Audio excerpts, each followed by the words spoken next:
अध्यक्ष महोदय, बहुत है। सबसे पहले तो मैं आपको धन्यवाद दूंगा कि आपने आज वक्फ संशोधन विधेयक 2025 पर जो आपने मुझे बोलने का अवसर दिया। बेनीवाल जी।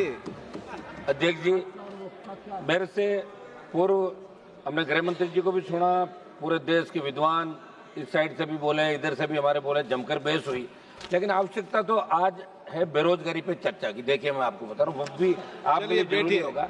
अग्निवीर पे चर्चा नहीं करना चाहते ना, एक मिनट समाप्त तो करना चाहिए। हमारे तो गृह मंत्री जी बैठते हैं, आप बैठते हो तो हम तो आधी बात तो बोल ही नहीं पाते साहब। आप बोलो तो छोटी पार्टियों को जाओ बाहर चले जाते हैं।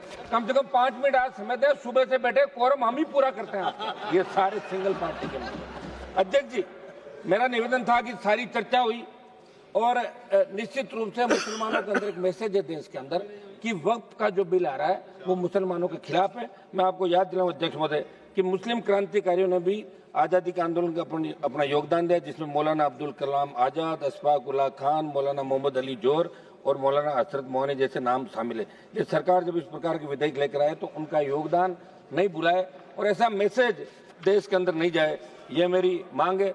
अध्यक्ष जी, बिल जब आया था तो यहाँ बड़ी चर्चा हुई और गर्मा गर्मी के अंदर सरकार ने इस बात को स्वीकार किया कि बिल को जेपीसी को भेजा जाए और ये जेपीसी के अंदर चला गया।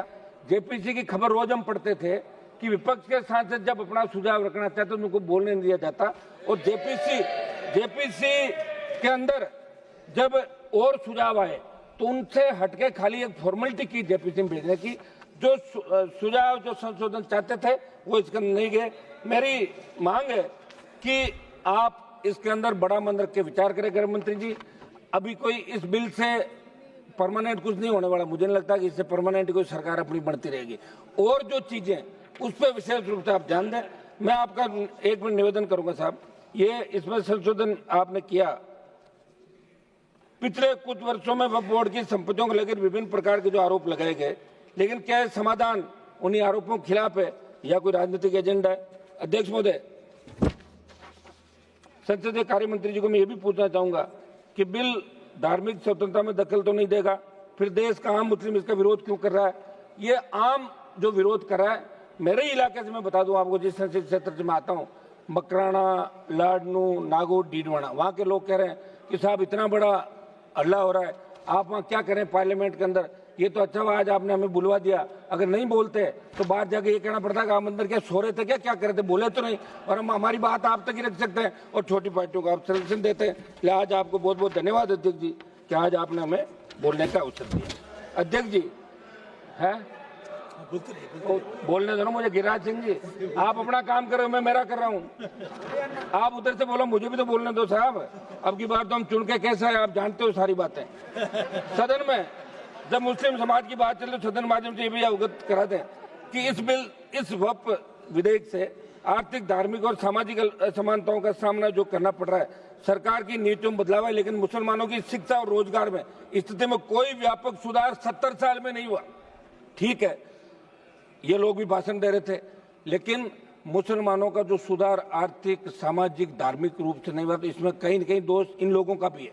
हाँ, हम बिल के इसके आपके विधेयक के खिलाफ है, लेकिन कांग्रेस पार्टी भी कहीं न कहीं अगर ये विचार करती तो निश्चित रूप से बहुत बड़ा और फायदा हो सकता था नौकरियों में और सब बातों में। अध्यक्ष महोदय, हमारी जो वक्फ की संपत्तियां, सुनिए एक बार, सुनो साहब, वक्फ की संपत्तियां हैं, अब हम तो खुद बोल रहे, सुनो मेरी बात, आप लोग हमारे छोटे दलों का ध्यान रखते हो क्या कि भाई मैं बोलना, खुद बोल के ताली बजा के चले जाए तो बैठ रहते हैं पीछे सारे सिंगल मेंबर पार्टी, हमारे दम पे लड़ते हैं, दम पे ही बोल रहे हैं सारा। वक्फ संपत्तियों की सरकारी संपत्ति घोषित करने की साजिश। अध्यक्ष जी, मैं ये पूछना चाहता हूँ कि ये जो बिल है, इससे कहीं ये तो नहीं कि सारी जो वक्फ की संपत्तियां हैं इसमें आप अपने नॉमिनेट करके और कलेक्टर को पावर देकर सरकारी संपत्तियां तो घोषित नहीं करें? ये एक बहुत बड़ा मुद्दा इस देश के प्रत्येक व्यक्ति के मन, सामाजिक ताना बाना।